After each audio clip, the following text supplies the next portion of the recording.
Let's podcast alongside Joe Giglio. I'm Joe Ovies inside Eford Studios in downtown Raleigh. Thanks to Empire Properties and thanks to Copiers Plus. Check them out online at copiers-plus.com. I hope you have all your business affairs in order. You better contact Copiers Plus right now to get those business affairs in order because, Joe, it's time. It's time to say goodbye, man. This was your last weekend without college football for the rest of the year. It's so hard to live without your family, but it's time. So I want you to call the OG Sports phone, 919-444-2211. What did you do with the last weekend without college football? How did you say goodbye to your family? How many weddings did you turn down over the next few months? Because I'm sorry, Saturdays are for college football. So call the sports phone. I'm being dead serious. 919-444-2211. If you don't believe, look, man, if you got a wedding on October 12th, Joe, get that shit out of here. Because all of the games that are happening on October 12th, way more important. Seriously, than your nuptials. This is the greatest schedule I've ever seen. You don't believe me? Let's go to Instagram where some guy named Kent Sports 24 is kicking our ass in the Instagram game. 35,000 likes on this post. Just destroying us. October 20th is pure cinema. Greatest day of college football ever might be happening this fall. Saturday, October 12th. Just look at these games. Slate is ridiculous. This is for the fellas. You need to go ahead and mark your calendar now. If you have a wedding, any obligations already, we'll get to that in a second. Time to get your ducks in a row. Now, fall weddings are inevitable. We've all been to one. Might be too late. RSVP, no, if it's not too late. There's always the guy streaming on his phone. People are crowding around. You're making new friends left and right. Depending on where you are in your relationship, might not be a good idea to be that guy. You're a plus one. First time you're meeting your significant other's family, don't sit in the corner and stream. It's not going to end well. Last thing you want to have happen is have this day creep up on you and the lady come to you and ask you to go apple picking or go to a pumpkin patch. And you realize you're missing out on all this because you weren't prepared. If you don't live with your significant other, start faking the sniffles as soon as Monday, October 7th. Progressively get worse. You know the drill. By Saturday, you're bedridden, can't make it. If you do live with your significant other, book a trip and an amazing trip that she can't say no to early on a Sunday morning. Go see her parents or a spa day or something. It's got to be distracting enough to where you can be glued to a TV Saturday and any other obligations do not matter. All I'm saying, don't let this date creep up on you and be unprepared. Were the games even that good, or was it just more of a matter of we haven't seen these at USC and Penn State? Like USC and Penn State, really? I mean, I think Penn State has a chance to make the playoff this year if they do what they've done is, go 10-2 and be on the fringe. But I don't know. I don't think LSU is going to be that good this year. I know there's a certain basement for LSU football that you really never really go below. But are they really going to be that good? I'm sorry. You're too focused on this. You're too focused on the schedule. I'm too focused on sniffles, apple picking, pumpkin patches. Pumpkin patches. I've been dragged to both, sir. I mean, with the kids. Yeah, man. I mean, never forget the quote unquote free pumpkin. Strawberries. Yeah, the free pumpkin. The free pumpkin that comes with a $30 admission fee, but it's free. It's a free pumpkin. Just say it's included, y'all. Just say it's included. No, man. We got to get good at that pumpkin game. I'm always telling you about movie theater popcorn. You're right. Those pumpkin people got that shit down on lock. You're right. Let me fast forward to October 12th here real quick. That's week 7 of the college football season. And I guess what we have on that Saturday. I mean, there are interesting games. Don't get me wrong, but we got State Syracuse, we got North Carolina, Georgia Tech, we got Georgia Mississippi State, we got Oregon, Ohio State, a Big Ten matchup. We got LSU, Ole Miss, we got Penn State, Southern Cal, as you mentioned. What you're right. This guy's absolutely right. Tell your woman to stop being a nag. Women be shopping, Joe. Those apples can pick themselves. These women be getting in wear my football, man. Like, come on, y'all. Like, no, you don't want to be that guy. No. No. If you have to be told you don't have to be that guy at the wedding, you are that guy at the wedding, okay? Anyway, I just think it's funny. Like clockwork, here we are. Tell your family, fuck off. It's time for football. Somebody else on my feed had a calendar, and it was like, this is the last Saturday without either a college football game or a college basketball game until April 8th. But you know what? That's amateur hour. Telling your family ahead of time, hey, October 12th, I'm not seeing you. I got couch rot. All right. I might crap my pants because I cannot get up from this couch. I'm wearing diapers. The scorn NASA lover. You got to put the diapers on and drive from Houston. That's what I got to do. Okay. That's what I got to do. No, real pros told their kids who came up to them on Saturday night, Dad, can we go to Two Roosters and get some ice cream? Can we? Dad? And you look at your son dead in the eyes, right in his eye sockets. And you tell him, no, Junior, the Panthers and Jets have a preseason game. But Dad, I saw on social media that 38 Panthers starters will not play. I don't care, son. Listen up, bucko. I got to lock in for the Panthers. I got to see if this Jake Plummer guy has any chance of making the roster. Jack Plummer. Whatever. Juice Newton at QB. My boy. The juice is loose. So the Panthers played against the Jets on Saturday, given that they had 60 reps against the Jets in that joint practice. Are we surprised that the Panthers did not play Bryce Young? Are we surprised that they didn't have nearly 40 players active for this game? Are we surprised? It's easy to focus on how bad the Panthers were in this game. Sure. This game actually set football back about 50 years. I bet on this game. Why? Because when Julian said that there was injured starters, I was like, oh man, we're going to get another healthy dose of Jack Plummer. And he's terrible. So I only have so many chances in my life to bet against Jack Plummer as an NFL quarterback. So I was like, you know what? Okay. Jets -1, give it to me. I like it. Then I turn the TV on and I see somebody named Andrew Peasley playing quarterback for the Jets. And I'm like, oh no. And then even worse, I'm like, okay, there's got to be a fourth string. There's got to be a fourth. Oh no. It's the shitty Nebraska quarterback who got Scott Frost fired. I was like, oh no, not Adrian Martinez. What? It was like, I'm like, aren't you the guy who sang on Ladies Night with Missy and Christina Aguilera? Like, what? What is happening? How are you in the NFL? Every play was the zone stretch on first down, screen on second down, dump off on third down. I'm sitting here watching the game with my brother-in-law. And first of all, he's like, I cannot believe you bet on a preseason football game, and I cannot believe you bet on the Jets. And I was like, you're a sicko. Listen, I'm just telling you what my intelligence was here on this one. No, dude, you're a sicko. But the second Plummer was pulled, I told him, I go, oh, shit. This is a problem. I said, this kid from Oregon State, Jake Luton, yeah. I go, the juice is now loose. Yeah. And luckily, it was it was out of reach where I knew I could cover. But I'm like, Panthers are going to score on this last drive. I know they are. And of course they did. Of course they did. Like, I had money line. I actually had it two ways. I had it money line and -1. So I was like, all right, I'll push on this if it comes to it. But it was really bad football on both sides. I just want to emphasize that because we can easily bag on the Panthers and we can easily say, oh, well, they didn't have this, didn't have that. They've cleaned up some of their penalties, which I like. But yeah, obviously Jack Plummer is not an NFL quarterback. I think that was clear in the Patriots scrimmage. So I'm confused as to why he was still a warm body in camp. Like that's kind of an embarrassing level for them, unless like his uncle. We'll see how the week is it a plays Woody out. Hayes grandfather type of thing? I don't know. Maybe. Now I'm watching this and I'm going, okay, this is my expectation for preseason football. No, it's not. The Broncos played at night. Mm-hmm. You would have thought Sean Payton was back in Super Bowl 40 with the Saints. Mm-hmm. I'm watching this game and I'm going, dude, this Bo Nix, he's got the whole playbook out for Bo Nix. Yes. I'm sitting here. I'm like, you're going to see me draft a bunch of Broncos now, by the way, at the auction. You're in trouble. Me and my Sean Payton you're all players. I'm like, I saw one game. No, I'm putting Tyreek Hill up on the board and you're going to waste all your money on him.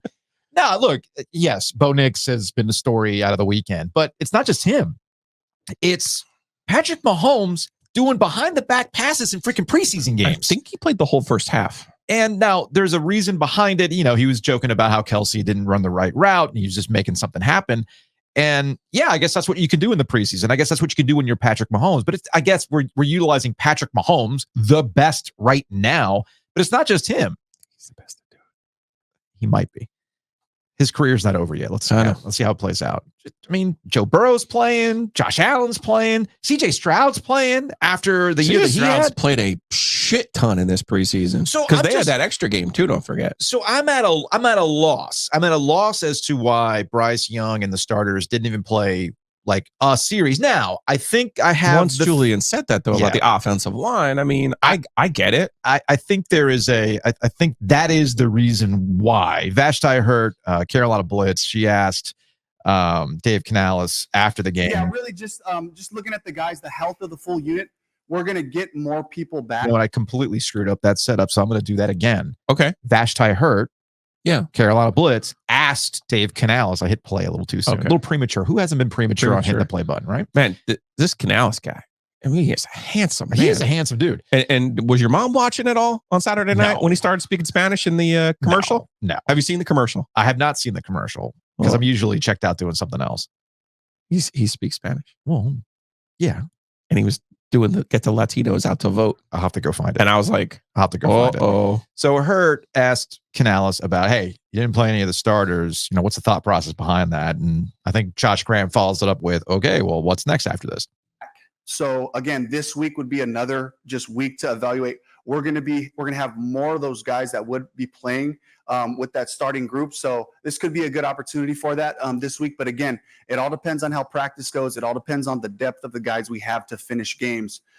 So again, that's really just where my head was at. You know, it's like if we throw a group out there, but we're missing a bunch of pieces, you know, it's not really giving us the full look at working together and doing that. So I want to make sure that they're able to do that together. And so that kind of was what went to the decision. Health. When you have 38 inactives and you can only keep 53, how does that affect how much value you can get out of tonight? Yeah, every single play, every time these guys have an opportunity to show us who they are, to show us how they can help us. You know, we're looking for the style of play. We're looking for the tough, aggressive finishes. We're looking for guys to be heady in situations, you know, whether it's third down or red zone or whatever situation might come up. So this is gold. This is gold for the guys that get these opportunities to play on special teams. That's a big thing for us. If a guy can cover a kick, if he can, you know, be a reliable blocker in the return game, these things really speak volumes for our group. So love the opportunity for them. So again, that's Dave Canales after the preseason game on Saturday. Special teams were terrible, by the way. Yeah, but it's golden opportunities. That was one of the. To your point about when we talked to Julian Council on Thursday of last week after the joint practice, and I talked about this with Brownlow on Wednesday. It's fairly obvious that the Panthers are dealing with a bunch of injuries. And the last thing you want to do is put them out there and put Bryce Young out there in a compromised position with a busted up offensive line already, with key players. Like, I don't even think any of their tight ends are healthy right now. So at Felipe Franks, I guess Felipe Franks is out there. I mean, Xavier Legette, he hurt himself earlier in the preseason. Jonathan Brooks, who they drafted, knowing he had an injury history, he's probably not going to be available for the next 4 weeks, right? So there's all these things going on, which, okay, I get that then. If this is the reason why you don't want to play the starters because you're already banged up and you're worried about depth, you might as well give them the opportunity, these other guys, to see what you have in preseason games. Totally get that. But here's my question, and I don't know the answer to it. Maybe somebody can answer it. This is 3 coaches now where the Panthers seem to be hurt all the time. Is there a nutrition problem? Like, what's the strength and conditioning? Is Dave Tepper like cheaping out on some stuff behind the scenes? It's like, it doesn't seem to be if it's Dave Canales or Frank Reich before him or Matt Rule before that. What's up with everybody getting hurt? You just snake bit? I mean, it happens sometimes like that, but that's where we're at with the Carolina Panthers. It's going to be a long guy from Iowa. It's going to be a long season, folks. Get the Iowa racist. That's what you need. Season. Oh God. Jeez. Housekeeping. We don't need Urban Meyer brain. Big thanks to Enovana for sponsoring Housekeeping. Check them out online, enovana.com, ENOVANA.com. Green cleaning solutions. If you have mess inside your mansion or trash in your cabana, get it green clean with Enovana. folks, it's Podcast Festival week. We will be there. Debbie Yao will be there. We will be giving away bourbon. Shutdown full cast in the house. Michael Felder's got koozies. I don't know if you can get a customized koozie that's been sitting in the back of his pants for the whole week, but I don't know. Maybe ask him nicely. He'll give you one. So Hand of the Dirt's going to be there. And it's all brought to you by Breeze Through. Check out Breeze Through, breezethrough.com. Download the app. You can save money on gas. You get your tailgating needs as we're just a couple of weeks away from, actually not even. It's about that time. We're just over a week away from that tailgating time over at Carter Finley Stadium. 10 days. Drop on by the Breeze Through location just outside Carter Finley. They got the beer cave. They got the snacks. They got howlers as well. All the fun stuff that you need for your tailgates, they've got them there. And at the Podcast Festival, Home Field will be in the house. Check out homefieldapparel.com. Use that promo code OG24. If you're headed to the Podcast Festival, you will have exclusive access to exclusive merch from the Podcast Festival. Love it. An amazing hoodie. I'm very, very excited about We it. have a new promo code for Home Field this year, too. OG24, yes. OG24. So use that promo code. Save 15% off your order when you go online. OG fans, speaking of OG fans launched last week. We have a promo code for that? No promo code for that. Okay. Why We would we got have a pumpkin for that? No. Free pumpkin? No, you actually get a mailbag episode with that. Can you put a pumpkin on the tote bag? Maybe that's what I'll do. Maybe that's what I do. And by the way, when you tell your family to go screw off, when to go watch a Big 12 game, Big 12 it's game not of the the Big week. 12 game of the No. week. It's the Matt Davis State Farm game of the week. Check it out at InsureGarner.com, theoginsurance.com, or call Matt directly at 919-779-8277. Basically, you call Matt and say, hey, look, I just told my family that I'm not leaving the couch to watch the Matt Davis 12 game of the week. Watching Arizona State and UCF. But, if I tell my spouse, if I tell my partner, hey, I saved money on car insurance and house insurance, home insurance, It's totally okay to It's bet all the totally okay, quarters, the right? halves, the total. Yeah. it's all totally worth it, right? Yes. Okay. All thanks to Matt Davis. So go check them out. InsureGarner.com, theoginsurance.com.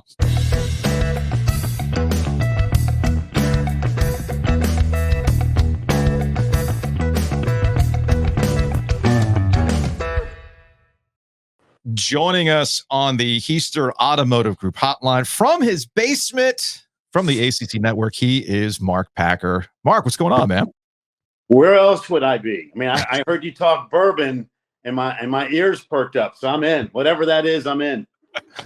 Yeah, man. Podcast Festival. We do a stupid game, or we used to do a stupid game on the radio called You're Full of Shit, Giglio.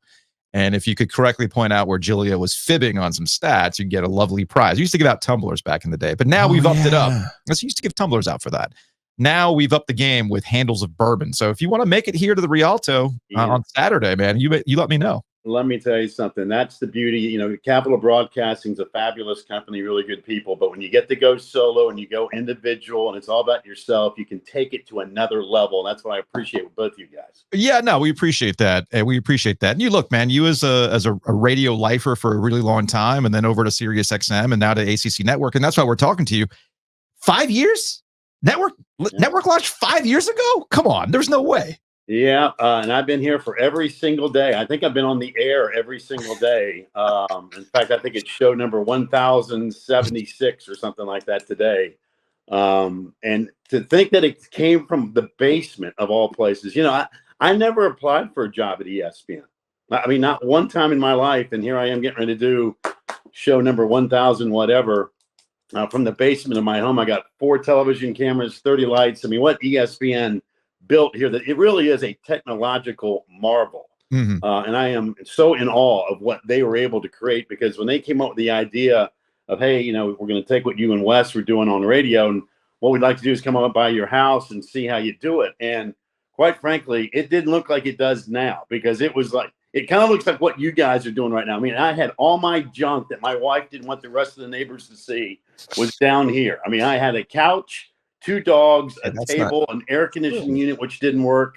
And this, but Mark, if you look behind Giglio, he's got a really nice Royal Troon flag. Thanks to our listeners. Big time. So, but when they decided, hey, we're thinking about doing this and we'd like to do the show from your basement, I'm like, well, you guys are nuts. What are you talking about? And they brought over a half dozen of their top experts. And I just was looking for body language when they opened up the French doors to see, like, what were we thinking? And they walked in here and I said, see, I told you, not a whole lot of space. And they're like, oh no, Mr. Packer, you have tons of room. And really what they morphed this into is truly remarkable. And keep in mind, that was all before COVID. Yeah. That we didn't know about COVID was unknown at that point in time, but what they built here really is incredible.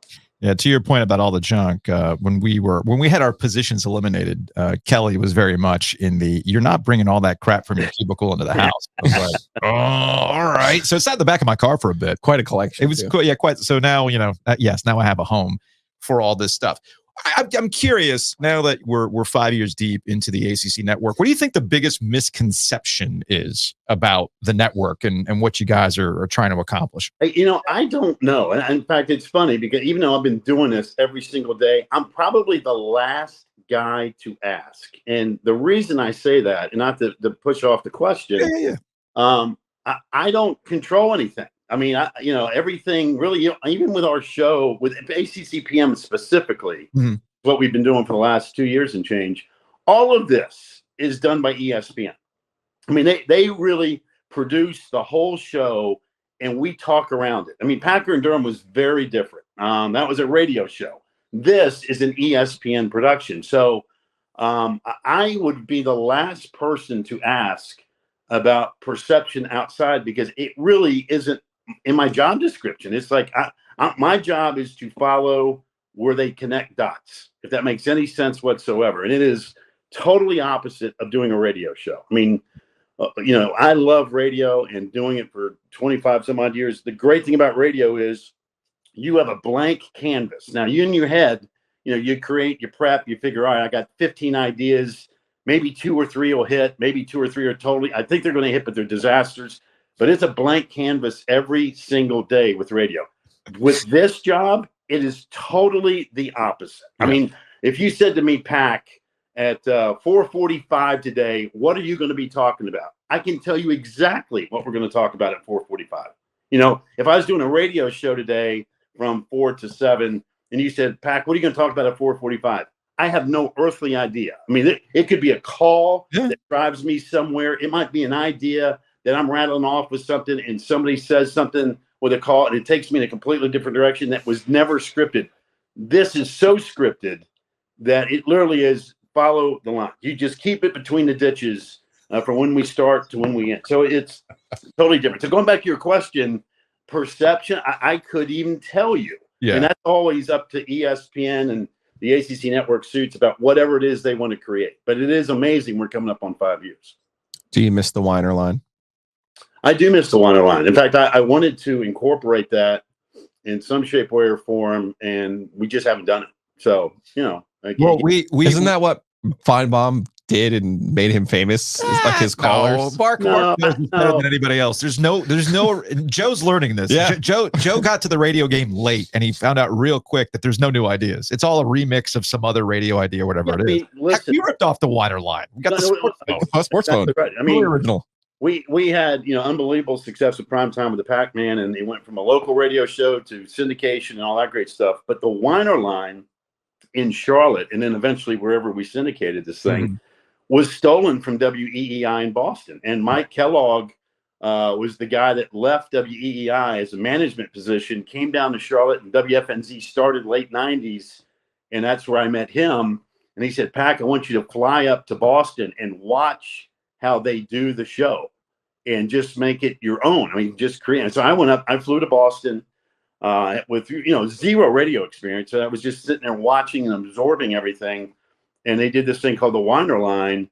And I said, that's brilliant. And so I brought it back and we incorporated it eventually with Primetime with the Pac-Man. And so, for folks in the Carolinas who heard the show and they, oh, what a great idea. I mean, we flat out stole it. Yeah, I mean, everything about it was stolen. And, but it's, the beauty of that thing was we had no earthly idea what was coming up next. Everything you heard was a total instantaneous reaction to somebody getting on your case or, making a story about whatever it happened to be. But it was funny stuff. It was classic. Yeah, I can verify that because the handful of times that I actually sat in on the show, I always thought it's radio, it's all a bit, it's all performance art. There's some controlled thing going on behind the scenes. No, it was not. That was not the case. You just let in fact, it's funny, Joe. It's funny. Like even with what we do with ACC PM, and again, all the producers put the show together, and my input is very, very limited.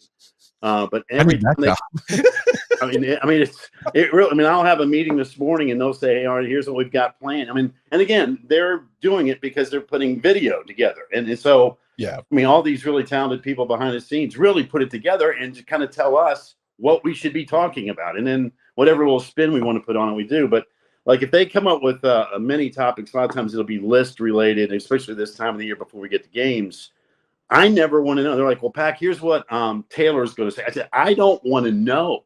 I don't want to know any. And they're like, well, don't you know? I said, no. I mean, now, if you want to tell her or whoever the co-host is going to be what my list is, I'll be more than happy to give it to you. But I never, ever want to know what somebody's going to say. I want it to be a total, natural, instant reaction, and off it goes. And that makes them really nervous. But I think that's the only way to do it. I mean, to me, that's always the best radio and the best television. The Joe Ovies mantra: save it for the show. Save it for the Save show. it for the show. Exactly right. See, I think that's because he just doesn't want to talk to me, Pack. I don't think it's because he wants like a genuine reaction. I think it's just, hey, listen, I have to talk to you 2 hours a day anyway, so just only, you're limited to that space. You know what I mean? I don't. I get it. Save it. I get it. I totally understand. Totally. This is a unique football season for year 5 of the ACC Network. Obviously, we have the new teams, and I'm all about Team SMU, my SMU, my Mustangs. I'm fired up. But it does feel like, really for the first time since I think Florida State joined the league, you're sitting here going, man, there's probably 4 or 5, maybe even 6 teams who you could make a legitimate case that could win the league this year. Can you remember a year like this, Pack? No, Joe, I've said it on the air. We've all been doing this for a long time. The ACC has never been more wide open in football than it is this year. And listen, you get a lot of coach speak from other, talking heads and media hairdos around the league, around the other country and so forth. But it truly is the case here. I mean, if you said to me, hey, Pack, I think NC State's going to win because A, B, C, D, you'd go all legitimate points. And in fact, I was in Raleigh a couple of weeks ago when we did our ACC road trip, and I was at NC State and North Carolina. And let me tell you something, NC State looks the part. I mean, I trust Tony Gibson defensively. Man, their offensive skill set is so much better than it was a year ago. KC looks bigger, stronger. The attitude's right. I mean, they're always going to be well coached. The schedule is perfecto. I know Tennessee's a challenge. Going to Clemson will be tough. It always is. But other than that, I mean, I think if NC State doesn't get to double digits or at least gets that ACC championship game in some respects, you'd say kind of a disappointment. And I think there's a number of teams that fall under that kind of category. We know about Florida State, Clemson, Miami. We've been talking about for 20 years since they joined the league. On paper, it looks legit. And, who knows? Mario Cristobal may win more games this year than he did the first 2 years combined. SMU is going to score. Louisville, again, just proved it from a year ago. I think there's easily 6 teams that can get to Charlotte and win the ACC championship. I am curious, and this is something that Joe and I talk about a lot. I feel like it's a carryover effect from this past basketball season. I get this sense that it doesn't really matter what the ACC does in the first couple of weeks of the football season. Let's say they have a winning record over SEC teams. State knocks off Tennessee. Carolina gets things started off right with a win over Minnesota. It's defeatist. I get it, but I almost feel like it doesn't really matter what the ACC does. Like they beat the SEC last year and people just kind of, butted that. They shoulder shrugged it. Didn't really matter. I think I was the only Heisman voter who watched Jaden Daniels in that first game. Yeah. So I don't know if there's a way to combat that. I mean, is winning enough? You do it long enough, maybe people will change their minds. It's a really weird spot for the ACC right now. Well, they got to win, right? I mean, we would all agree, regardless of media bias and past history and what the committee did or didn't do last year. We beat that to death. At the end of the day, you got to win. But I do think that if you're going, we know the champion's in. That's a lock. That's a given. I assume. And now if that doesn't happen, then we got a real story. But the champ's in. But I do think, and Tom Luganville said this the other day, and I think he's right. I think you better have double-digit wins and some meat on the bone. And so I do think it's important for NC State to beat Tennessee. Because if they don't win the ACC championship and get to 10 wins, you're going to say, okay, give them a shot at the table, but why are they in? What are the quality wins? You go through that schedule, I mean, unless something crazy happens, you better have something on the resume. For Miami, you better beat Florida. And whether the Gators go 4-8 or 9-3, I don't know. Really don't care what they do. but it's a game you got to win. Clemson, you can't go against Georgia and get beat by 4 touchdowns and end up 10-2 because people are going to say, all right, well, where are the wins? Well, did they win at Florida State? I mean, I go through the whole list of whoever you want to pick. Virginia Tech, another team I think can win the ACC championship. You can't lose to Rutgers at home and not win the ACC title and go 10-2. So I do think there's games you have to win. North Carolina has to beat Minnesota, regardless if Minnesota's any good or not. I mean, those are games you just have to get a W, put on your resume, put in your back pocket, and go. I agree with you, but I think perception colors this, and this is where the expansion comes in. You know, we just did this bit about the greatest schedule ever on October 12th, and it's like, okay, cool. These are just games you haven't seen before. And I can understand the Big Ten being excited that they've added Oregon. No one's really talking about Washington, even though I think they'll be just fine, in USC. And then on the SEC side, obviously Texas was in the playoff last year. I think they'll be there again this year. But I think that's where this round of expansion hurts the ACC. Like, I'm not making a joke about SMU. I think they're going to be competitive. I think they're going to be interesting. I think they're going to score a shit ton of points. Yeah. But, you know, nationally, no one's looking at that and being like, oh, wow, this is really as sexy as Oregon and Washington or it's more Texas and Oklahoma. It's more is NC State going to Cal? Are they going to be sleepy? Oh, no. Like yeah, because we follow the league and we know. Like, oh, we no. That's how people aren't excited about, we get to go to Cal. It's like, damn it. That's the overnight sleeper. You know, you mentioned the old Metroplex ponies, and they are going to score a ton. Yeah. And when we went down there for their official entry into the league, I mean, those people are beyond excited. I mean, they're so excited. They told everybody, keep your money, we'll handle it, and went out and raised $100 million in 7 days. I mean, I'm not sure the ACC understands Texas oil money, but they're getting ready to find out how it works. No. But, you know, if you're SMU, you know, you don't lose to BYU. You can't lose to TCU. All that. And while none of us are sitting there going, man, I can't wait for the TCU SMU game. It is a big deal in the state of Texas. And it's the kind of game you just can't lose if you're going to beat your chest as a non-ACC champion and you've got 9 or 10 wins. You got to have something on the resume other than, hey, we took care of beating Stanford and Cal and Boston College and Duke or Wake or whatever the case may be. Mark Packer, ACC Network, 5 years of ACC Network this week. You've got a special, what is it, this Wednesday, right? Yeah, Wednesday, and here's how it's going to work. Okay. Wednesday, I'm flying up, and we're doing a big celebration. Bristol, ESPN's campus, is having a celebration of the 5-year anniversary, even though it's a day before technically the day. But I think Commissioner Phillips is coming up there. They're doing a bunch of dog and pony stuff on the campus.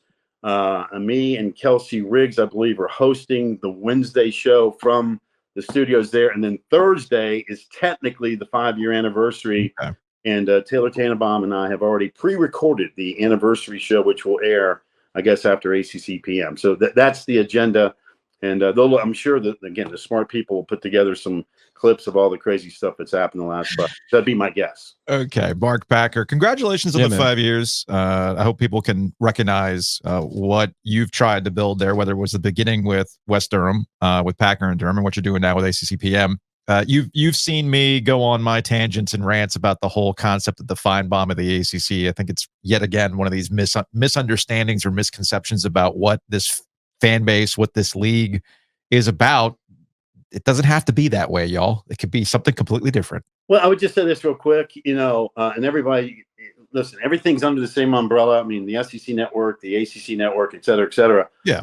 But, again, I call them the smart people. They all have a plan for what it needs to be. And what might work for the SEC may not work for the ACC. They're really, quite frankly, even though we're all playing football, basketball, baseball, women's tennis, et cetera, the leagues and their fabric and their DNA are very, very different. And I say that not only as an ACC Network host, but after all the years at SiriusXM and covering the whole country, I mean, a Pac-12 fan was very different than a Big Ten fan and what they needed and wanted and all that stuff. So, you got to do a little deeper dive. I don't think you can just throw a blanket out there and say, hey, this needs to be here. I mean, again, the smart people figure all that stuff out.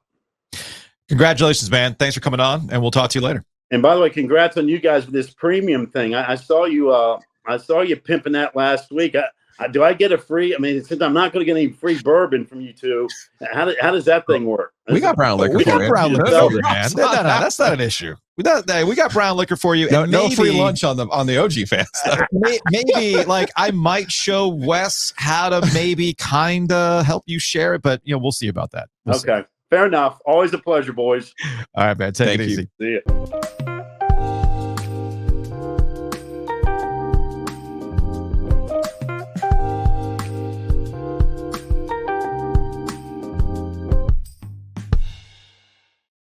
Big thanks to Mark Packer for hanging out. Maybe we should send him some free rowback. You got the rowback on right now. I do. I got a text from my dad over the weekend. Hey, what is the rowback promo code? OG20. OG20. Get 20% off. That's the way to do it. Rowback, best golf shirts in the business. Love these hoodies. It's like a warm, gentle hug greeting you, even on a 95-degree day. Love that. I'm looking forward to breaking out my hoodie when it's appropriately hoodie season. It's August and you're still wearing hoodies. I know, but it's the material. It's the look you have to. Yes. Some people are just about that look, man. I totally understand. Big thanks to Hometown Realty. Check them out, myhtr.com. You can buy and sell with confidence. A lot of new construction going up. Builders have various incentives that you might not be aware of, but Hometown Realty can help you navigate all that new construction and where those incentives are. So check them out at myhtr.com. Also, big thanks to Whitaker and Hamer. You can go online to wh.lawyer. Let's say you bought that house. Say you sold a house. You can take it to closing with Whitaker and Hamer. But really, as attorneys and counselors at law, they can cover just about all your legal needs, Joe, right down to some traffic incidents, right? Yeah, you name it. They've got it covered. Maybe you're closing. Maybe you have a business to sell. Maybe, any kind of family law issues. wh.lawyer.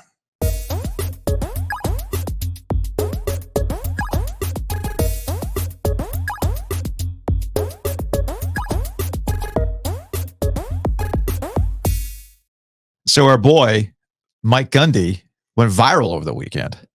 Again? How old is he now? He's no longer 40. He will always be 40 to me.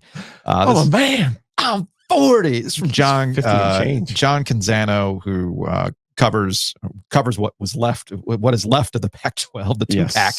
And the caption was, "Tell your agent to quit calling us and asking us for more money." So here's Gundy on. That's what I told the players. There's no negotiating now. Portal's over. All negotiations history. Now we're playing football. You can enjoy just coaching and playing football. Conference and a 12-team playoff, and everything being so different, just the newness of it all. Yeah, and the business side of what we do now is we have to have those conversations with them. Tell your agent to quit calling us and asking for more money. It's non-negotiable now. Going to start again in December. So now we're able to direct ourselves just at football, and that part is fun. Because there's been so much other stuff going on, it's been hard to really focus on football. I love how the guy asking him the question was like, no. We're here to talk about football. And Gundy's like, no, I got to get this off my chest. Ain't no more money. Now, is that Mike Gundy being Mike Gundy about these kind of things? I mean, the guy makes $8 million a year last time I checked. So it is kind of amusing that we're focused on the money. Or, Joe, or, is there literally no money? Well, I think there's two things before we get to the no money part. Okay. I think football coaches in particular, are exasperated by this because, and this is why truly they need contracts and need to be employees. Football in particular, like you got guys leaving in summer camp, you got guys leaving in spring, you got guys leaving in December, and the biggest effort a lot of these coaches are talking about and have the issue with is the continuous need to recruit your own players. And it's like, if I've said this for many years, I've said this. If I identify somebody at a high school that I think is really good, I should be able to give them a 4-year contract. Now, and if you're a 4 or 5-star recruit, you might say, I don't want a 4-year contract. I want a 1-year deal or a 2-year deal. Sure. Fine. You should have that ability. But I truly do not. I'm all for player movement. I'm all for the players being paid, but I am not for a guy going through spring practice and being like, hey, you know what? I can go make more money over at Bowling Green or whatever. Yeah. And it's like, I don't think that's what this was set up for. And I do empathize with the coaches that they are on continuous defense. You know, it's just, they don't have a day off until this stupid thing closes. And then even now you could leave up until classes start. Once classes start, you can't leave and be eligible. Yeah. But it's just kind of like, it would be so much easier. I know people, the taxes, think of the taxes. Well, think about your own mental health as a school and a coach. Like, here's my team. I know what my team is for this year. Mhm. Here's my budget. Here's my contract. payroll. Here's the contract. There's ways in and out of a contract. For sure. So I think things are established at that I point. think that's where my view would align with where the coaches are. Mhm. Now, the back half of this is you got a lot of people right now, and we've learned this a little bit in business too, where you're like, hey, no, I'll give you I'm good all for the this money. I'm good for it. Good for it. Just start rolling those beautiful bean ads. You know what I'm saying? And you got to chase them down. And then you get there, then you're like, hey, well, no, see, the thing is, and it's like, you can have this both ways. You can have a booster club, an NIL collective that goes, hey, no, we'll pay you this. And now, this is how SMU originally got busted in the 80s. I want you to understand this. They would pay players, and then when the players were either hurt or not good, guess what they did? Stop paying them. They stopped paying them. I mean, that's kind of how it works, but yes. It's like, hey, man, you don't deliver. DJ Uyunglele had that big deal at Clemson. Like, hey, sorry, buddy. Didn't deliver. But there's two parts to this. Yes, they're the players that are looking for the money, but then there's also only so much money that's in the booster class. And there is, as we've been hearing for the last 2 years, going on 2 years now, donor fatigue.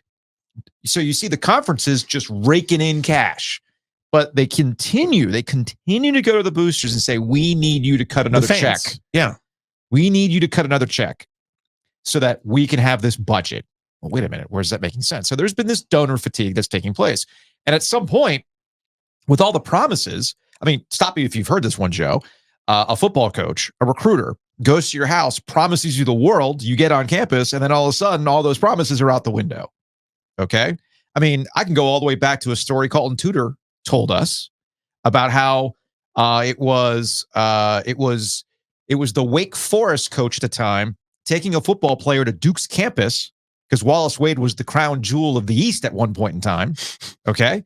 So he takes a Wake Forest coach, takes a recruit to Duke's campus, shows them the facility. This is amazing. I'm signing. I'm going to be a Demon Deacon. So when he actually shows up to not Winston-Salem, but Wake Forest proper, like, wait a minute, this is not where I was. Signed up for. So this is a long history of coaches promising players things that they do not deliver. Now, it's one thing if you promise them playing time. Yeah. It's one thing if you promise them connections, a no-show job, all that kind of stuff.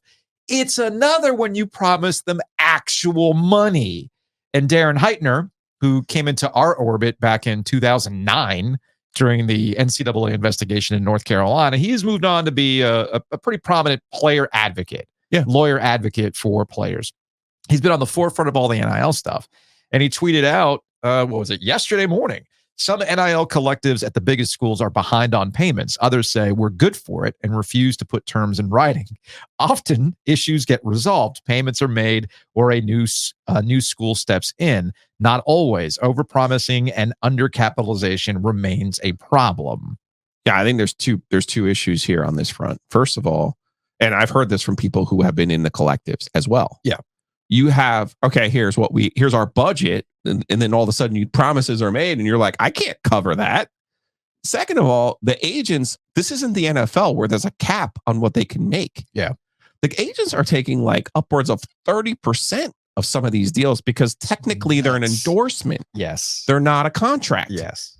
So the labor laws, I guess, with agents, actual registered agents, there's only a percentage you can take of an actual contract. Mm-hmm. But when it's an endorsement, that, which is what they're calling these collectives, they're allowed to take I'm sure there's some that's taking 50%.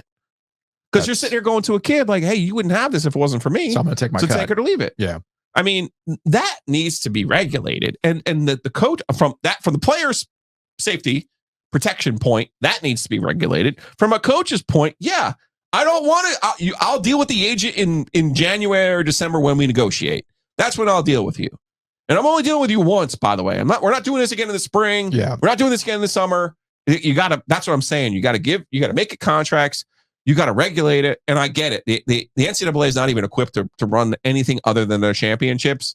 But that's where you need to break off basketball and football, have their own commissioners, have their own governing bodies, have their own collective bargaining and make it work. Because the way that it's working, the way that it's run now is complete and total chaos. I do believe the coaches when they say that. Mhm. And I don't think it's fair. It's also not sustainable. It's not fair to the fans. That's who it's not fair to. Meanwhile, you're sitting down? I am. You're sitting down. Okay. This is from Myron Medcalf, ESPN.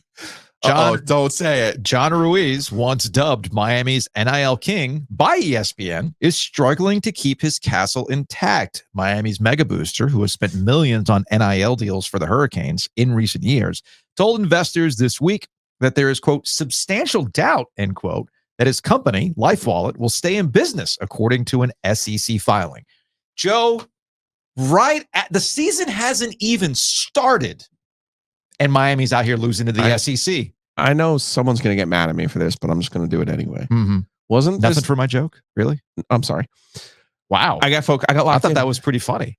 That was good. Damn. That was good. But Miami, couldn't even get a chuckle? Miami's got its own thing, right? Like, you and I believe in karma, right? Like, we were yes. raised Catholic, but I feel like we believe in karma now more than we believe in anything else. Yeah, pretty basically, much. right? Yeah.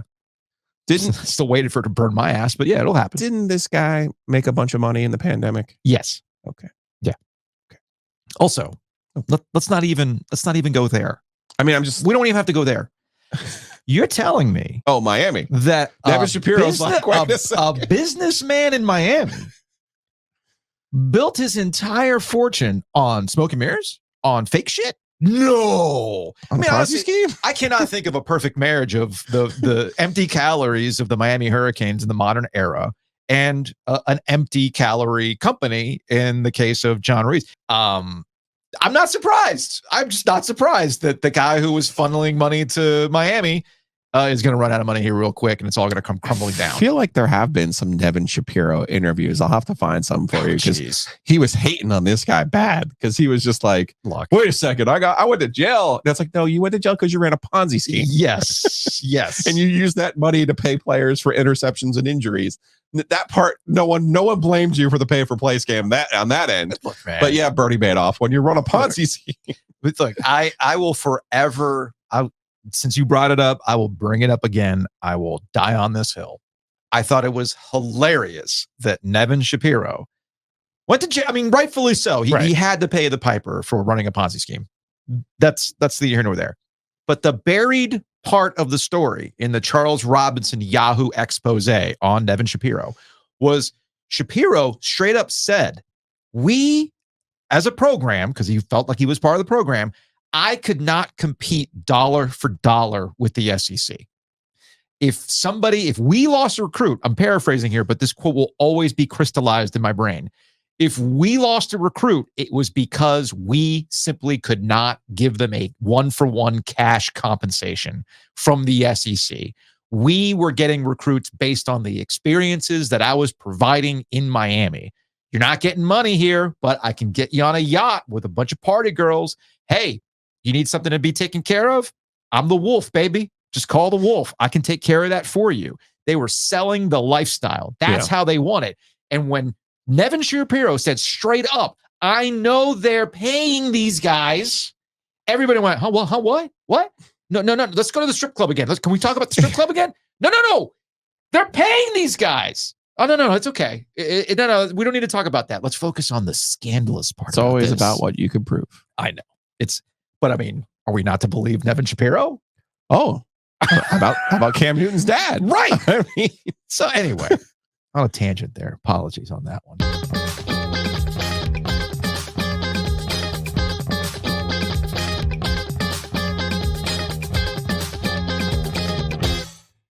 Do you need to put a flashing lights warning on our program now? Nah. I like them. I like our new transitions. We had a very talented freelancer take care of that for us. You know what that is? What's that? It's polish.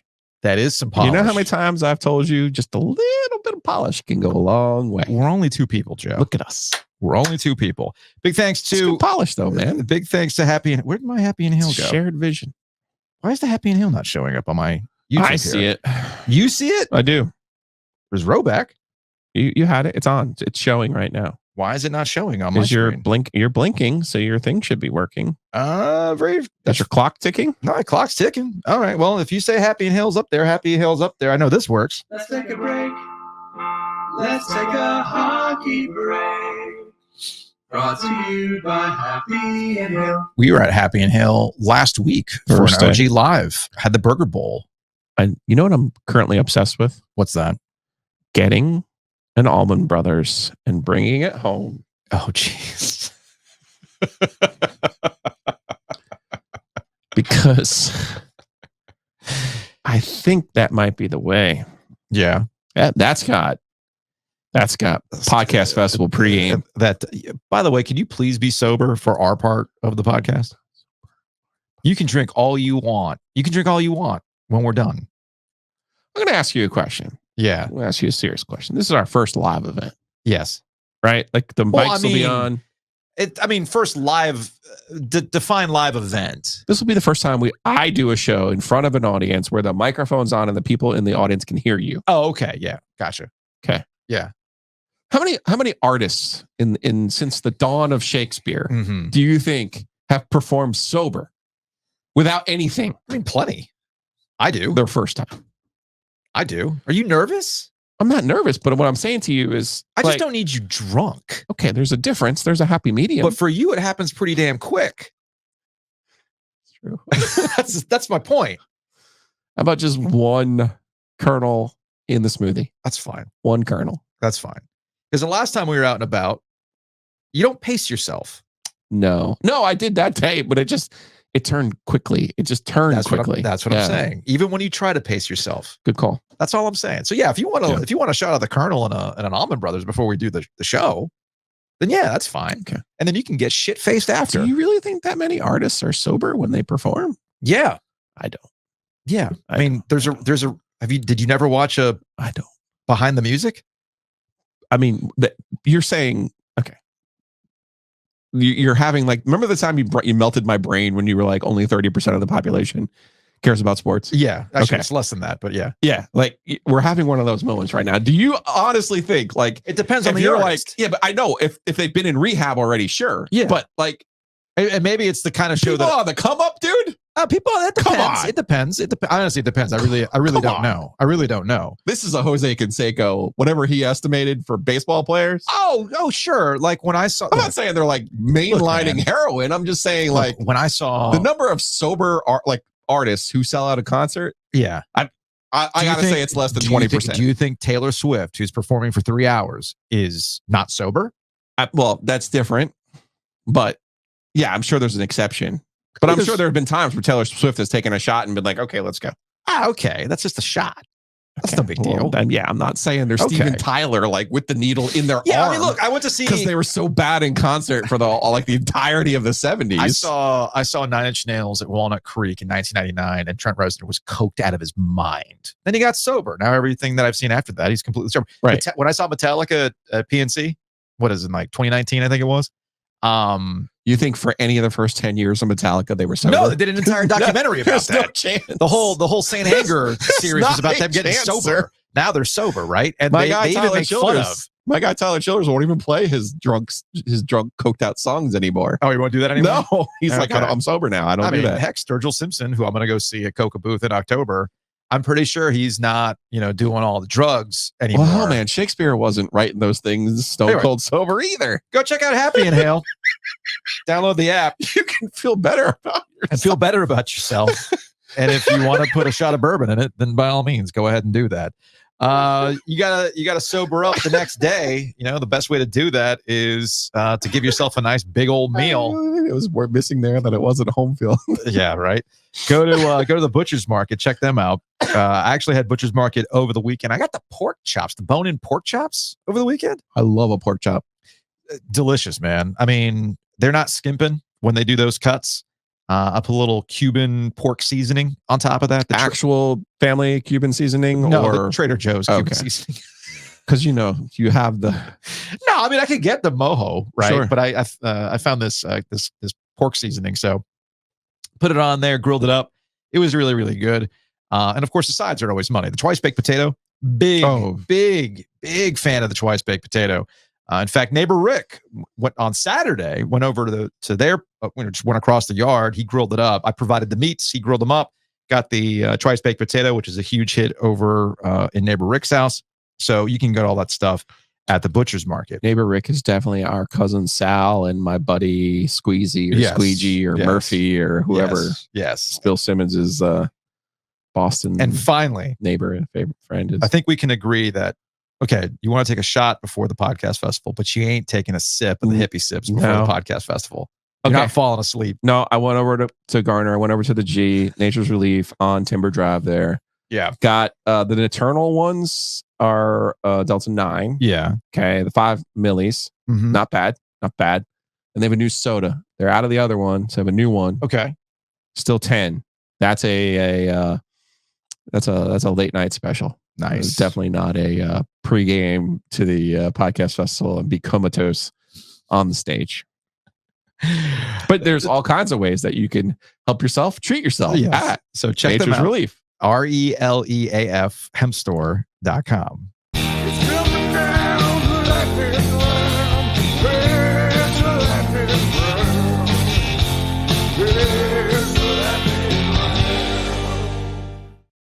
To interrupt this lightning round, will you hit a meeting button for me? What, we have to have a meeting? We just hit the button because it's a meeting. Okay, hold on a second. I have to I swear, man, It's showing up. My StreamYard is just being really super weird. Let's see if the meeting button will actually work here.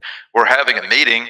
Do you think Brian would be willing? I've asked you this for many years back when we had Jonathan Rand. Mm-hmm. I really, really, really want a Mellow Gold commercial where we have the song scrolling, kind of like Wook Panub for Buckwheat, where we Brian plays his greatest hits, and we do the ad, and you put the sports line number up, just flash it on the screen. I'm just kind of mad. It includes we could even play our jingles. Yeah, I think that would be unbelievable for social content. I'm just mad that I got no reaction out of you for.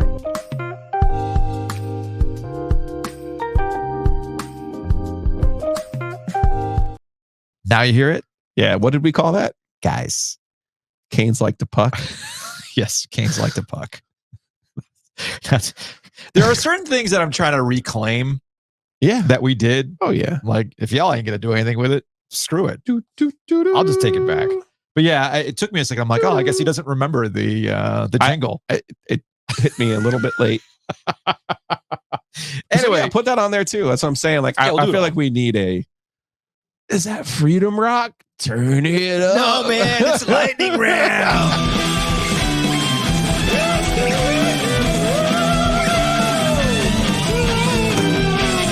Lightning round. Through the albums while the songs play and the titles scroll down. God, it could be so good. We could do that. This version of the lightning round is what I like to call Joe Giglio was online, and he sent me a bunch of reels, Facebook and Instagram. So let's see what we got here. First up, we got Colin Cowherd. Is it a Drake May take? We got a Drake May take. All right, let's see what we got here. Good. And that's good for all of us. He made a couple of throws last night. I got to be honest. And I was like, okay, I get it. We've had recent drafts, by the way.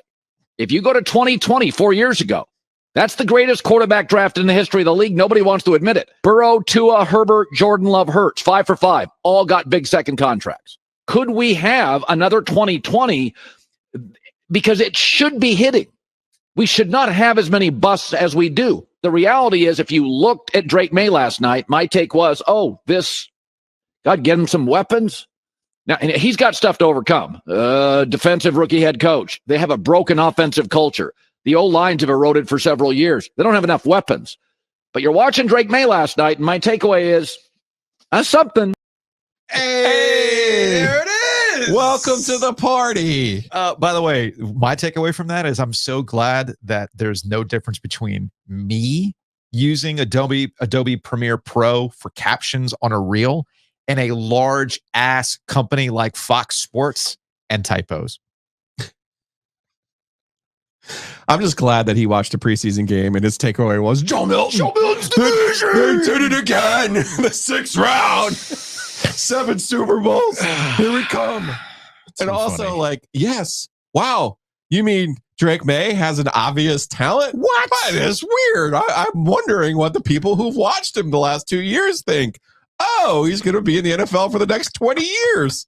Yes, he is. He is athletic. I know he's white. You can't call him athletic, but he is. Topic, stack it up. Giglio, throw back it up. Well, I know what we'll do. A lightning round. All right, let's go to this clip from Green Light with Chris Long. He was talking to Josh Allen. I love the setup? I love all the hats here. You want the setup? Yeah, give me the setup here. The setup here is you and I love it when a quarterback tells us they're in the best shape of their life. It's always amazing. Like it's an off-season staple. And as someone who's had to write any number of I'm in the best shape of my life stories, I appreciate these. This one has a little bit of a surprising twist, though. Fair enough. I think I said to you earlier was you look slim, you look good. This offseason I approached it a little bit differently. Right. OTAs had a chef cooking all good things, and she was great. Her name's Christine. So I was eating better. I took care of myself more than I ever have in our little month and a half break. And I don't know if I should say this, but there's a secret trick that I don't know if it's true or not, but I'm just throwing in a few zins, you know? Oh yeah, dude. All right. So what's so what's the best flavor? What is y'all? All right. I'm sorry. We talking the little tobacco packet? Synthetic We're talking Zinnies? And Chris like, oh hell yeah. I stopped dipping. This reminds me of Larry Bird giving us we switched from regular beer to light beer once the season started. Okay. Rotator. I'm not a big Zin guy. Like on the course, I'll throw one in. But Dalton Kincaid had citrus the other day. You like citrus? Citrus was pretty dang good. Citrus is like a special occasion Zin for me. Yeah. You know, I'm a smooth and a chill guy. Okay. Yeah, I like the unflavored, relatively unflavored. Yeah. First thing I said to you earlier was you look. There you go. Classic. That was a classic twist on the I'm in the best shape of my life. I'm doing But Zins. yeah, man. We've come so far from Tom Brady. I've never had a strawberry in my life. The poison. Russell Wilson. Oh man, I got these electrolyte nano bubbles The that are nano going to help yeah, me. I'm so hydrated. My brain is swimming in nano bubbles that you cannot concuss me. To buddy, I'm just packing in the Zins. Doing some twisties on top of that. Yeah, you know the skull and the Kodiak, not good enough for me anymore. I switched to Zin. I've never. Did you ever do chewing tobacco? Every person I grew up with, many of them used chewing tobacco. Yes. Never understood. Yes. I get that it's addictive. I get it's nicotine, it's addictive. I get all these things, but I've never understood the appeal. Okay. Of chewing tobacco, having a wad is a little bit different than the doesn't wad. matter. You got something in your freaking cheeks that requires you to spit in random areas all the time. Like my buddy John, bless him, he's had a lot of substance abuse issues over his life. But early on, he was doing chewing tobacco, and we couldn't go in. He always had a cup with him everywhere he went because you gotta spit that thing into a cup. I don't know. Just no. I'm not advocating for it. But if you want to see me truly go from 0 to 100 in like 5 seconds, now I probably will throw up. But if I put a dip in, you will see me go from like sitting here to not nature's relief. I'm talking on the floor, passed out in like that. So no Zins at the podcast festival. They are on the do not fly list as well. Okay. I've never done it. I mean, I've smoked cigars. I've smoked cigarettes. Obviously, in this day and age, it ain't that big of a deal to have a pre-roll, but I'm going to be 50, so it was a different era. We had a smoking lounge in our high school. I'm old enough to remember that. Yeah, man. So, yeah. It was a thing. Well, if we know, I'll tell you what, because it's a copycat league. If Josh Allen balls out without Stephon Diggs this year, Patrick Mahomes not Keon Coleman. Zins, huh? Okay. Can I just give him to my annoying brother? Or?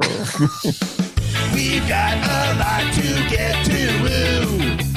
It's a lightning round. I really do love that one. You love the rancid? Yeah. I love that one because we've got a lot to get to. We do have a lot to get to. From the We Never Have Any Good Ideas department. This is from Steve Corbett Jr. on Reels. Look at those likes, dude. Buddy. What do we got here? Look at those likes. Wow, 117,000 likes back on Likes. What I love Let's about context this one too, please. what I love about what you sent me is that they're all old. Like, this is from March. This is from March 12th, dude. They just pop in. I don't have That's control. fine. Hey, as I'm witnessing there's 2 posts right now on our Instagram feed that every time I log into our Instagram account, it's got a comment, it's doing numbers, it's gotten shared. It's the July 4th with Gravedigger. That one keeps doing numbers. I thought we could replicate that magic with Hugo the Hornet. Not quite there yet, but give it a month because Instagram might just decide to show it to people then, right? Right. And then your take on why North Carolina and recruiting, there's never going to be a coach in this area that mops it up because there's just too many good football programs. So the context here is, remember back on the radio days, this is the heart of the pandemic. We needed something to wrap our arms around. So we wrapped our arms around Kids Bop. Yes. And we would try to find like the most ridiculous Kids Bop songs and lyric changes that we could. And you thought you found the one to end the one. We did. We finally ended it when we had the "You can't win the cup without a hoe." Yes. And we were like, no, they cannot make that. You can't make a wife out of a hoe. And they did. And they did. They did. So we really retired the bit, if you will. But when I saw this and when I saw the likes, I was like, yeah, remember when they told us we didn't have any ideas? That's true. Interesting. So Kids Bop making me nervous. All right. The crib, same number, same hood. It's all good. And if you don't know, now you know, player. You know very well. That guy's reaction is the absolute best. Wait, so What a sell. if you're only listening on podcast, you're not watching on YouTube. It's a guy in a bathrobe. It's a black guy watching the video the of Kids a Bop. little white kid rapping Biggie. Eating popcorn. Eating- So if you know the lyrics to that song, right, you know there's let a a part. naysayer know. Yes. There's going to be a part you can. Nope. So he stands up like, wait. Okay, you got me. You got me. Well, I mean, hell, it was like the Kids Bop version of Poppin' Tags. Was it? What was the Macklemore? Yeah, Macklemore. What was the name of that song? Where he's Might as well just be Pop some Tags. whatever. This thrift shop. Thank you, thrift shop. And isn't like one of the lyrics like he just goes, "What up? I got a big cock." Yes. And what does the kid say? What up? I got a big I hit song. record. I got a That's big- what it was. What up? I got a hit song. a hit song or something like that. Great memories. Kids Bop. You man. know, I've ever had any ideas. You too. No, we never do. No, you know what happened there. It's just we had ideas. You just, it was about who got credit for said ideas, as always. As always. People get very wrapped up in who gets credit for things. Sometimes it's just a matter of, was it funny or not? Let's just keep on moving with it. All right, next up in the lightning round. It's a lightning round.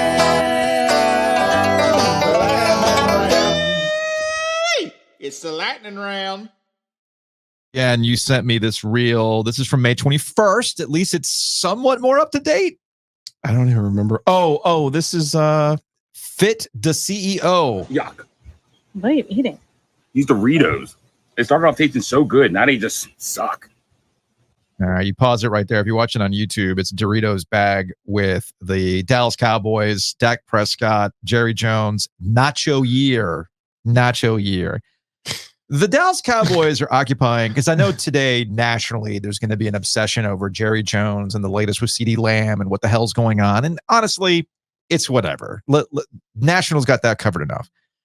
But I don't know about you. I feel like the Dallas Cowboys are speed running the whole season in the offseason. Yes.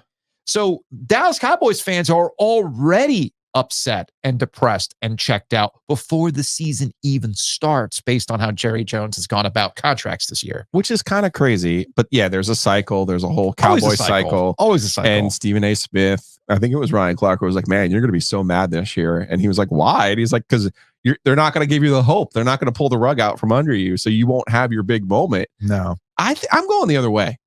I actually think the Cowboys are going to win the division. That division's not good. The Giants aren't magically getting better. The Redskins aren't magically getting better. Dude. And speaking of, there's two and the instances. Eagles are getting worse. The Eagles' offensive line is not good. So there's a recurring theme that we've had in this preseason, especially when we tie it back to the Drake May conversation, right? And we have been in a position where we've watched these guys locally and it doesn't match up with what people think nationally. Yeah. So with Drake May was, wait a minute, what are you talking about? After what we just saw for the 2 years, why are you discussing in this way? And there's a couple quarterbacks that are in the NFL that people are trying to make a thing and will never be a thing. One of them is Daniel Jones. You mentioned that division. Daniel Jones once again had a horrendous. Oh my gosh. Horrendous preseason So game. bad. And then you were telling me that with Mitch Trubisky? Oh, my new favorite thing. I love the Steelers preseason broadcast team. Yeah. Because they took shots at Matt Canada last week while watching a jet sweep. And then this game, the most recent game, Trubisky threw an interception for the Bills. Sure. And they're like breaking down the play. And then finally, I think it was Charlie Batch. He's like, well, we saw a lot of that in Pittsburgh. And that's why he's not here, because he doesn't know how to properly read the defense. So it is interesting that these two quarterbacks that everybody around here was like, whoa. Hey, now, I mean, not to say they can't be a backup somewhere, but they're really investing a lot in these guys. I mean, top 5 picks or top 10 picks in the case of Jones. So that's how this stuff is all kind of played out. To your point about the NFC East, I don't disagree with you. The NFC East continues to be a hot mess. It will always be a hot mess. But because Nick Sirianni's going to get his ass fired. I think so too. He's going to get his ass fired within the first 4 weeks of the season. If they don't get off to a hot start, he's done, especially with all the bad smoke around it. Yeah, the Dallas Cowboys are a bit of a hot mess, at least in terms of offseason headlines. But of the group of that 4, they're clearly the most talented. I trust them way more than I trust any of the other teams. Which is wild. Wild to think about. What the hell happened in New York football, man? It's absolutely brutal. Absolutely brutal.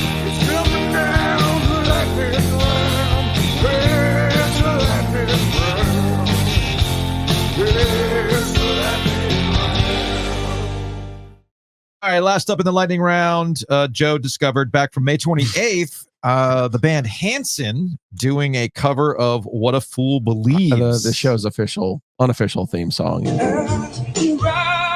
Wait, that's the Hanson kid? Look at how old they look, and then they're singing the yacht rock, and Dude's my looking brain like- melted. Dude's looking like Daryl Hall. I know. What the hell is this? I know. Even that annoying little kid drummer's all grown up. And he's slaying it, by the way. What?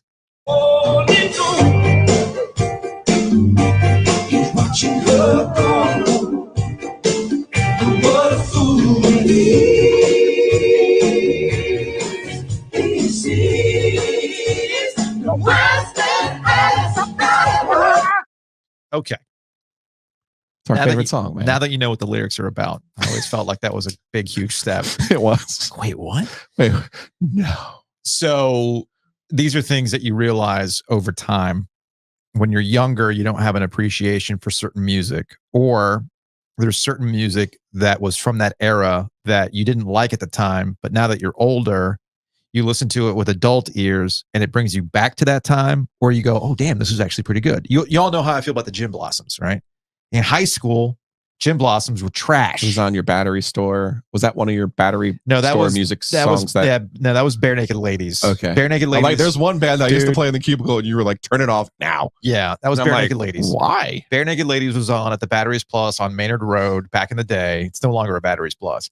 The manager would keep it on G105. This is when G105 was into peak Bare Naked Ladies. Yeah, they had the Craven Melon Shenanigans. What was it the called? Big Shindig. Shindig. Yeah, Big Shindig was what it's called, right? So anyway, but thing. like Gin Blossoms is like that. Like back in high school, I'm like, this is trash. Now I hear Gin Blossoms like windows down, turn it up. Hey, jealousy. Like I'm in. Hanson's another one of those. Until I hear it from you. So I had Vivo on. Again, Vivo is a thing that I put on now on Hulu TV when I have like no interest in watching anything. It's called Vivo. That's big. X energy from you. I know. So I'm like, bored. There's nothing on TV I want to watch. I'm not going to watch the news. All right, let me see what's on Vivo. 90s bangers. Cool. And they put on Bop by Hanson. I was like, damn it. This song's actually good. I was hating on this thing back in the day. They're talented. They're really talented, man. Really talented musicians. And I guess there's a Hanson hive out there that I was not aware of. I don't know about that. I just saw that there's song. a legit. I looked at the account. What you sent me was a Hanson like fan account. There's a Hanson hive. Yeah. It's a lot of mileage out of that one song now. That's really impressive, man. Really impressive.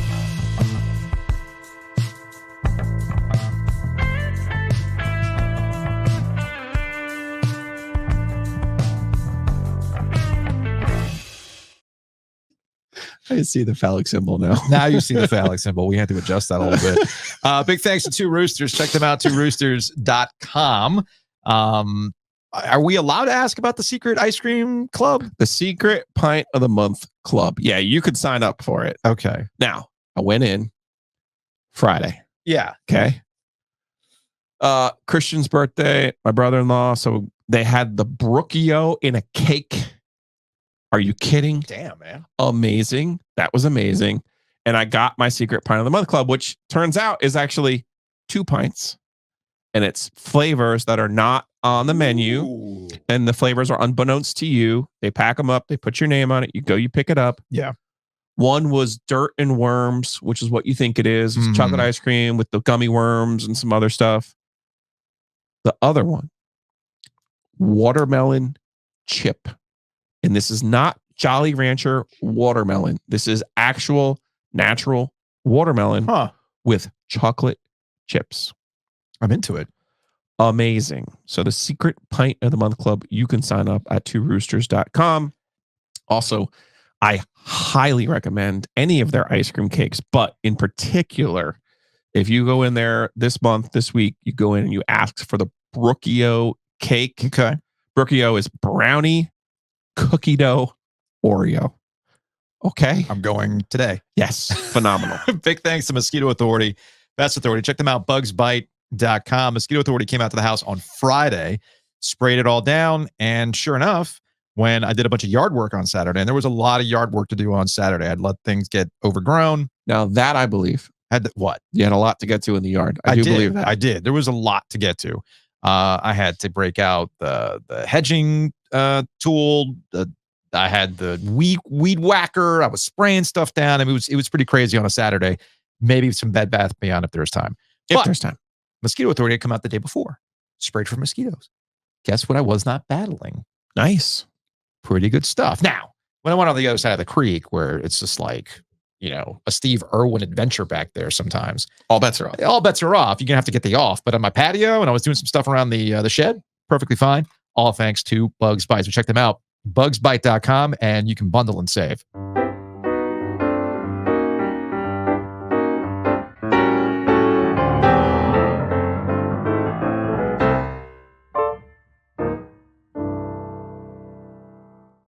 All right, let's get out of here on a quick Hey Joe, because, oh my goodness, we have gone way over on today. Anybody can podcast on a Monday, man. Anybody can.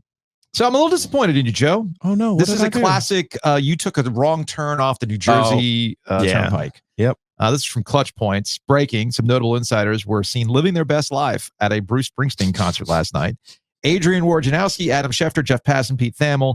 And then there's that other guy. Who is that guy? He's an ESPN. Is that like... That's not Don Van Natta, but that's like another ESPN insider guy that his name is escaping me. And I'm sure that's the reason why he was not named. But yeah, there's Woj, there's Schefter without a phone in his hand. Look at that. Schefter's got both hands without a phone in them. One is up waving. The other one is on Woj's shoulder. Where are the phones? As a peak Bruce Springsteen crowd right there, isn't it? Let's see. Old white guy, bald old white guy, another white guy. Yeah, white guy with glasses, another white guy. There's a wife, probably. You do know my rule, though, right? About Bruce Springsteen. What's the rule? You cannot go see him in the greater tri-state area. Why is that? Because then you're just listening to Pete Thamel and Adrian Wojnarowski and Jeff Passan sing Bruce Springsteen. The best Bruce concert maybe of all time, and honestly, I'll probably never go back to one. Yeah, Chapel Hill, Kenan Stadium. Oh, I remember it was that. 03. I remember that one. Yeah, it was the Rising tour. Did not go, but yeah, it was the best. He played every song I wanted him to play, and I literally did not have Sal from Bayonne behind me, telling me how great Mary is and how great her dress looks. You know what I'm saying? So, and Together, Wendy. Yeah, I get it, Sal. I know the fucking song, man. Okay, maybe just let Bruce sing it. Okay, you're never gonna go to a Bruce Springsteen show with me, because the minute they do July 4th, yeah, Asbury Park or whatever that song is called, Sandy, you're gonna be like, get the Aurora is rising. Yes, yes. The worst lyric maybe of all time. Spirited in the Night, Fast Johnny and Loose Lucy on their truck. Like, what? Man, they blew up the Chicken Man last night in Philly. Okay. Speaking of Philly, to your point, I've been to a number of Billy Joel shows. Mm-hmm. Okay. One of my favorite moments was walking out of Bank of America Stadium. I think this was 2022. Walking out of Bank of America Stadium after a Billy Joel show and overhearing a younger guy saying, yeah, my mom says that she dated Billy Joel back in the day from New Jersey. And of course, I turned to Kelly and I said, how many people up in the New Jersey area Long Island for sure have said that, yeah, they probably had some kind of relationship with Billy Joel. Like, come on now, right? Come on. So that was it. But the show ended up being good. The worst Billy Joel experience that I had, Brooklyn, was Madison Square Garden. Oh, I went to Madison Square Garden for one of those residency shows. Yeah, the Brooklyn show was great. Okay, I mean that was a great show. New Year's Eve, Ben Folds 5 opened up. Oh, cool. And then they did the night the lights went out on Broadway, like right at midnight, like all that kind of stuff. Right? It was very well done. The Madison Square Garden show was his 70th birthday, and the seats that I had were next to this family from Philly. And it happened to be when the 76ers were in the playoffs at that point. And they didn't watch any of the show. They must have come to the show before. So on one hand, you got the two dudes, the father and either the son or the son-in-law, constantly going back and forth with a NBA game on going, Sixers are up 10. I'm like, dude, he's in the middle of freaking doing Vienna. Like, what are we doing here? The playoffs wait for you, Joe. Right. The worst part, only though, Adam was there. At some point, it was either the daughter or the sister-in-law or whatever it was. She ended up having like a drunk meltdown while like the greatest Billy Joel song of all time is being played. Scenes from an Italian restaurant. Okay. She is breaking down. Summer Island Falls is his best song ever. That's fake news. Yeah. And she's in tears. The mom or the mother-in-law is trying to console her, and they're looking at their phone. I'm like, we're at a Billy Joel show at MSG for his 70th birthday. You got these two family members obsessing over a basketball game. And I know what those tickets cost. Okay. And then we got the next people over are in a full-on meltdown during scenes from an Italian restaurant. Worst experience ever. Never going back. The Cure show that I went to go see at Madison Square Garden, that one was chill because just a bunch of old people like me just trying to live that life, man. It's not exactly like The Cure is the kind of music that's going to get you like super hyped up. It's going to put you in a place. Yeah. It's going to put you in a place. Anyway, we digress. That's going to wrap it up for today's show. We got to say thank you. Oh, yes. Yes. Lisa came through with 321 coffee. I think we're going to try to give that away. Yeah. I think we also have we're definitely giving away one of the mugs. Mug. Yeah, we have a mug, which we're going to be giving away, which is great. The mug might be one of the prizes for we have a lot of things going on with this is the Starbucks mug. Yeah, the Starbucks. If you haven't seen the NC State one, it's actually pretty cool. It's really nice. We're out there trying to get it. So thanks to Chris and Lisa for coming through. But yeah, no, we're not giving this away unless you have one. I have another one. Okay, well this stays here. Well, as I was discussing with Lisa, we need to get you shelves. Yeah. Now that we have, what was the other thing we were trying to put on the shelf? There was something else that we ended up acquiring. Oh, Trey Turner bobblehead. Oh yeah. So we're gonna have to rearrange your wall a little bit. Yeah, and it's probably time for a new season. It's like Dawson's Creek comes through, and then you got to get the new posters on the wall. I mean, that's why I hit you with this one. Just got to hit you with that from time to time. Thanks to everybody who signed up for OG Fans last week. We have over 100 subscribers. That's fantastic. We're just basically promoting it through podcasts and some social media. So we appreciate that. And keep up signing up. We got a lot of content coming down the line here soon. August 26th is when the newsletter starts up. We're going to do a mailbag this week, Joe. Friday. We're going to do a mailbag. So go ahead and submit your questions for the mailbag, which you can only listen to on OG Fans with that 5th bonus episode of Ovies and Giglio. You can just email us at the oggoesdigital@gmail.com. Again, that's the oggoesdigital@gmail.com. You can hit us with that mailbag. Heck, you can use the sports phone if you want. Ooh. 919-444-2211 if you would like to submit your mailbag questions over the sports phone. And you'll be able to hear that on Friday's show as a part of OG Fans. That'll wrap it up. We will see you on Tuesday.